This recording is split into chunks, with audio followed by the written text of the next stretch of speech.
Hi everyone, this is राजन चोपड़ा और आज हम एक न्यू चैप्टर के साथ आए हैं जिसका नेम है हाइट एंड डिस्टेंस।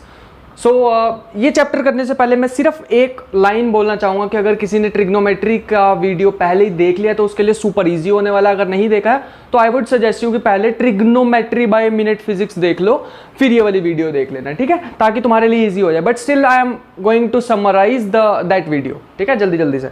देखो यहाँ पे हमारे पास 5 चीज़ों की ज़रूरत पड़ने वाली है। उन 5 चीज़ों को यहाँ पर लिख लेते हैं। पहली चीज़, मेरे पास एक कोई भी अगर तुम्हें राइट एंगल ट्रायंगल दिखे, वैसे मैंने सारा डिटेल में उस वीडियो में सब कुछ डिस्क्राइब कर दिया, स्टिल मैं इसमें एक बार रिपीट कर देता हूँ। अगर मेरे पास एक राइट एंगल ट्रायंगल है, ये मेरे पास हाइट होती है, ये मेरे पास परपेंडिकुलर होती है, ये हाइपोटेन्यूज होती है, ये बेस होता है। साइन क्या होता है हमारे पास? साइन होता है P/H, ठीक है। कोस क्या होता है हमारे पास? कोस होता है B/H। टैन हमारे पास क्या होता है? टैन होता है P/B। सिर्फ इन दोनों को याद रखोगे तो काम हो जाएगा, क्योंकि ये जो होता है ये साइन अपॉन कोस ही होता है। साइन को कोस से डिवाइड करोगे तो H से H कैंसिल हो जाएगा, P/B रह जाएगा। सारा कुछ अगेन आई एम सेइंग मैंने बता चुका हूं, यहाँ पे एक बार समराइज कर रहा हूं।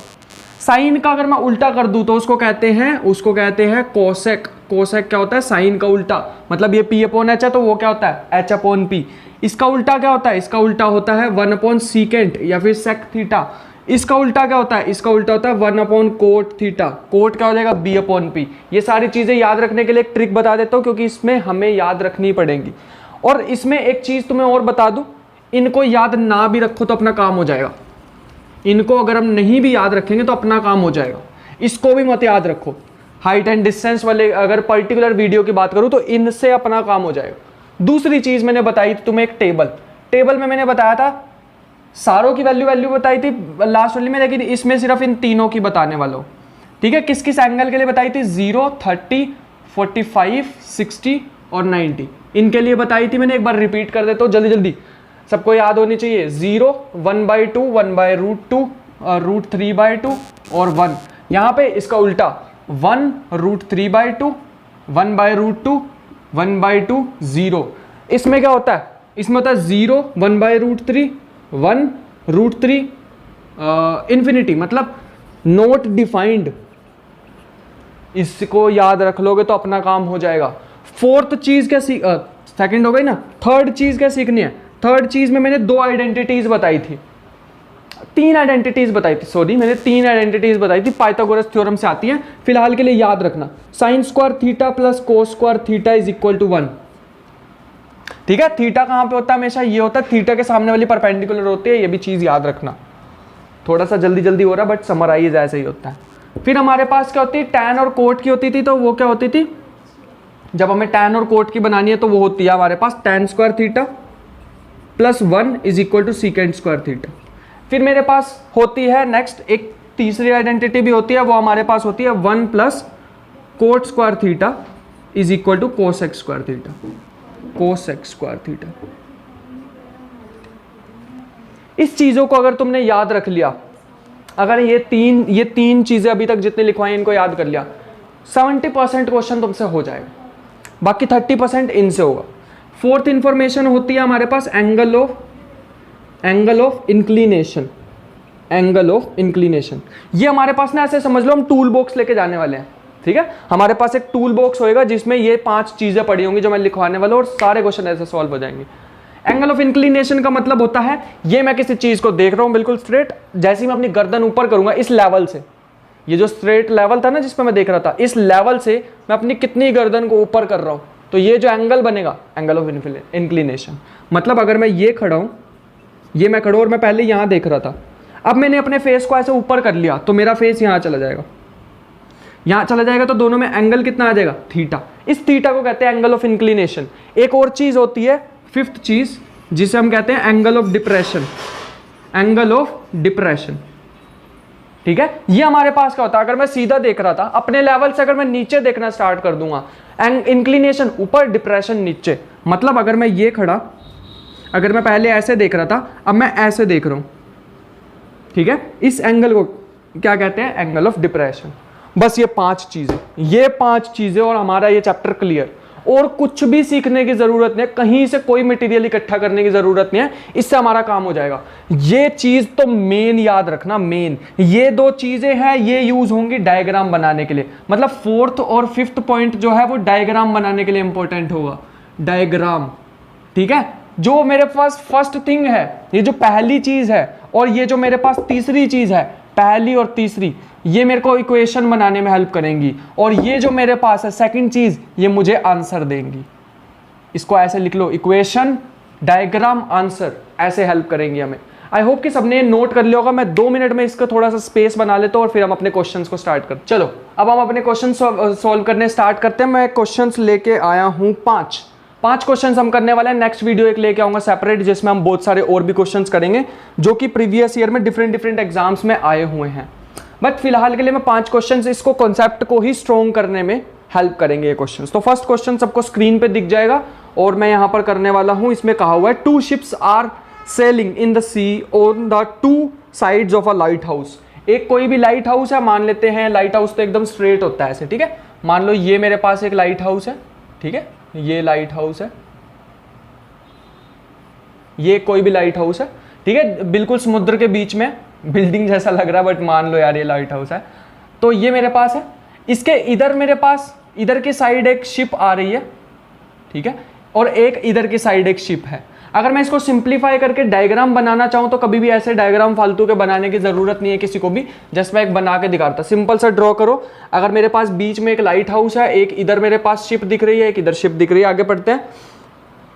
द एंगल ऑफ एलिवेशन या angle of inclination on the top of the light house is observed from the ship 30 degrees and 45 degrees. मतलब एक तरफ से मैं देखता हूं तो वो 30 डिग्रीज है और दूसरी साइड से अगर मैं देखता हूं तो वो 45 डिग्रीज है। मतलब मान लो मैं यहाँ पे खड़ा हूँ, इसके टॉप पे खड़ा हूँ, ठीक है, यहाँ पे 2 बंदे और खड़े हैं, एक इस शिप में है, एक इस शिप में है। इसको कितना ऊपर देखना पड़ रहा है, कितने एंगल से मुझे देखना पड़ रहा है, 45 से। इसको कितना ऊपर से देखना पड़ रहा है, 30 से। आगे बढ़ते हैं। Respectively if the light house is 100 metre high, ये मुझे बताना है 100 मीटर हाई है, इसकी हाइट कितनी है, 100 मीटर। The distance between the 2 ships is, distance निकालना है इनके बीच में। मान लेते हैं ये डिस्टेंस है x, ये डिस्टेंस है y। मैंने अलग अलग डिस्टेंस क्यों लिया, क्योंकि एंगल अलग अलग है। अगर डिस्टेंस सेम होता तो एंगल सेम होते, ध्यान रखना इस चीज़ को, ठीक है। नहीं भी ध्यान रखते तो कोई बात नहीं, हमेशा अलग अलग मान के चल लो, सेम होंगी तो तुम्हें आंसर दिख ही जाएगा, ठीक है। तो वापिस आते हैं। अब हमें देखना है कि हमें ये चीज़ निकालनी, ये पता है, एंगल पता है। अब ये हमारे पास क्या है, ये मुझे साफ साफ दिख रहा है कि ये मेरे पास है h, हाइट मुझे पता है, ठीक है। निकालना क्या है, बेस। हाइट और बेस में मतलब परपेंडिकुलर और बेस में मेरे को कौन कौन सा फॉर्मूला पता है, परपेंडिकुलर और बेस में tan थीटा पता है। अगर जिसको नहीं याद है एक बार थोड़ी वीडियो को देख लो और पता चल जाएगा। tan theta is equal to P/B होता है। tan 30 is equal to P कितना दिया होगा, परपेंडिकुलर 100 डिवाइडेड बाय h कितना है, B कितना है, सॉरी B है x पता नहीं। x इज इक्वल टू क्या आ जाएगा, x मेरे पास आ जाएगा 100 अपॉन में tan 30। tan 30 क्या होता है भाई, tan 30 होता है 1/√3 और 1/√3 का रेसिप्रोकल कर दो, ऊपर चला जाएगा 100√3 मीटर्स। ये मेरे पास आ गया। अब आगे आ जाओ, इसको कैसे निकालेंगे, बिल्कुल सेम। इस बार आ जाएगा tan 45। tan 45 is equal to 100 upon में y कितना आ जाएगा, 100 अपॉन में tan 45। और सबको अगर टेबल याद है तो पता होगा tan 45 1 होता है, तो आंसर आ जाएगा 100 मीटर्स। हमें क्या निकालना था, इन दोनों शिप्स के बीच में डिस्टेंस, जो कि कितना आ जाएगा, x प्लस y आ जाएगा। तो x प्लस y कितना आ जाएगा, 100√3 प्लस 100 जो कि कितना होता है, √3 + 1 मीटर्स। अगर किसी को इसकी वैल्यू नहीं याद है तो बहुत अच्छी बात है, 1.732 होती है। इसको पुट करके निकालो तब भी तुम्हारा आंसर सही आएगा, ठीक है। 2.732 आ जाएगा, 100 से मल्टीप्लाई करोगे तो ये कुछ आ जाएगा 273.2, ठीक है। इसको ध्यान रखेंगे। नेक्स्ट क्वेश्चन पे आते हैं। आई होप कि सबको समझ आ रहा होगा, ठीक है।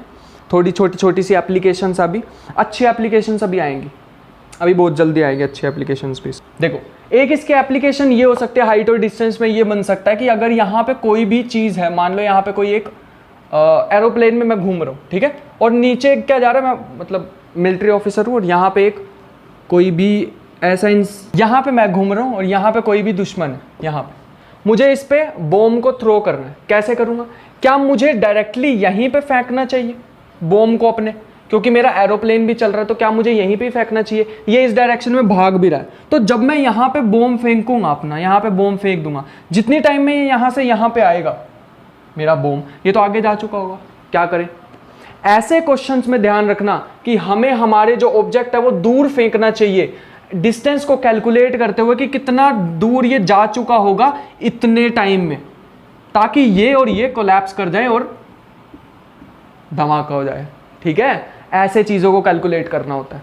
ओके, सो नेक्स्ट क्वेश्चन हमारे पास है, the angle of elevation of a ladder leaning against a wall is 60 degrees. एक मेरे पास दीवार है, उस पर एक लैडर ऐसे पड़ी हुई है, ठीक है, ये लैडर है, उस पर लैडर लगी हुई है। आगे क्या बताया हुआ? एलिवेशन का एंगल कितना है? 60 degrees. And the foot of the ladder is away from the wall is 4.6 metres. 4.6 दिया हुआ है ये मेरे को। आगे क्या बताया हुआ है? From the wall the length of the ladder is, ladder की लेंथ निकालनी है। देखो कितना इजी हो गया यार हमारे लिए। मतलब अगर मुझे कभी ऐसे रेड फोर्ट की भी लेंथ निकालनी होगी ना, तो अगर मुझे रेड फोर्ट दिख रहा है और मैं उसके यहां से, मान लो मैं एक ना यहां पे खड़ा हूं,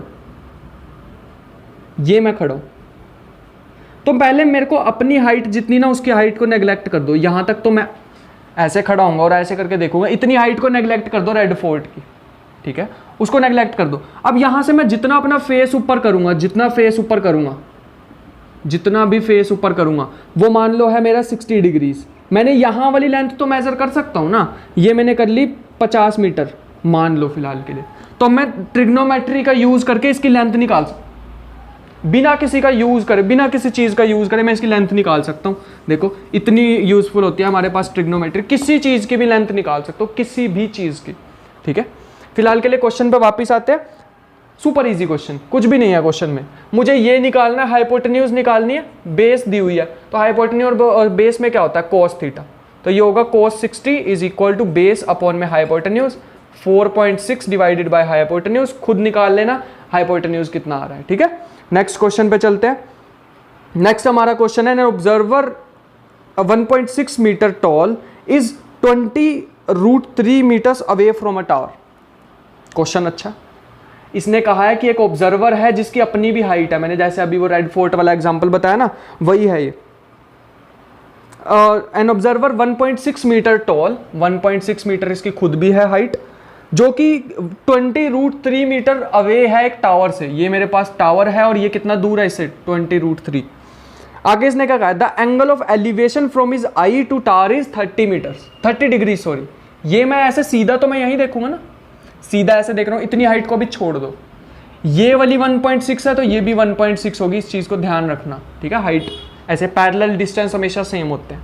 अब इसने ऊपर कितना देखा? इसने ऊपर देखा 60 डिग्रीज, इसने ऊपर देखा 60 डिग्रीज। ठीक है, जैसे सॉरी 30 डिग्रीज। आगे का है the height of the tower is. देखो अब इसने कुछ भी नहीं किया, बस इसने अपनी हाइट इसको पता थी और ये इसने देख लिया कि मैं कितने दूर हूं इससे। अब हाइट ऑफ द टावर निकालनी है, हमें पहले ही पता लग गया 1.6 तो है ही, इसको x मान लो, बस हमें x निकालना रह गया। ये 20√3 है तो ये भी 20√3 ही होगा। ठीक है, अब क्या करना है? बस अब हमें लगानी है ट्रिग्नोमेट्री। बेस हमें पता है, परपेंडिकुलर निकालनी है तो tan थीटा होता है, tan theta is equal to P/B। सबको याद होनी चाहिए ये चीजें। tan 30 is equal to P कितना है? परपेंडिकुलर x, B कितना है? 20√3। क्रॉस मल्टीप्लीकेशन करो तो x कितना आ जाएगा? 20√3 tan 30। tan 30 की वैल्यू याद करो कितनी थी, याद करो जल्दी, 1/√3। 1/√3, √3 से √3 कट गया, x कितना आ गया? 20। अब सारे आंसर लिख के आ जाएंगे 20 मीटर्स। नहीं नहीं, अपनी हाइट जितना तो वो उसका बेस लेवल ही था, अपनी हाइट भी प्लस करेंगे तो हाइट ऑफ टावर कितना आ जाएगा? Height of tower 20 plus 1.6, 21.6 centimetre sorry metre, इसका आंसर आ जाएगा। ये चीज ध्यान रखेंगे। ठीक है, लास्ट क्वेश्चन की तरफ चलते हैं अपने। लास्ट क्वेश्चन है, from a point P on a ground level the angle of elevation of the tower is 30 degree, the tower is this. तो एक काम करते हैं, ये वाला क्वेश्चन मैं होमवर्क देता हूँ, ये वाला खुद ट्राई करना, बिल्कुल सिंपल सा क्वेश्चन है। नेक्स्ट वीडियो जो मैं लेके आने वाला हूँ उसमें क्वेश्चंस का भंडार होने वाला है और अच्छे अच्छे क्वेश्चंस होंगे, डिफरेंट लेवल के क्वेश्चन होंगे, बेसिक, इंटरमीडिएट, एडवांस, ऐसे हमारी जो वीडियोस हैं वो चलती है, 3 पार्ट्स में ब्रेक होती है। सो उस वीडियो में अगर किसी को क्वेश्चंस करने हैं, सिर्फ क्वेश्चंस करने हैं, तो उस वीडियो में आना और हमारे साथ क्वेश्चंस करना और बहुत सारा अच्छा सॉलिड प्रिपरेशन हो जाएगी और पीडीएफ मिलेगी जिससे और भी ज़्यादा प्रैक्टिस कर सकते हो। ठीक है, कहीं पे जाने की ज़रूरत नहीं पड़ेगी, कहीं पे क्वेश्चंस और लेने की ज़रूरत नहीं पड़ेगी, सारे क्वेश्चंस मैं तुम्हें दे दूंगा यहीं पे ही। ठीक है, सो उस वीडियो में मिलते हैं। सो टिल देन पढ़ते रहो और सीखते रहो। See you in the next video. Bye bye.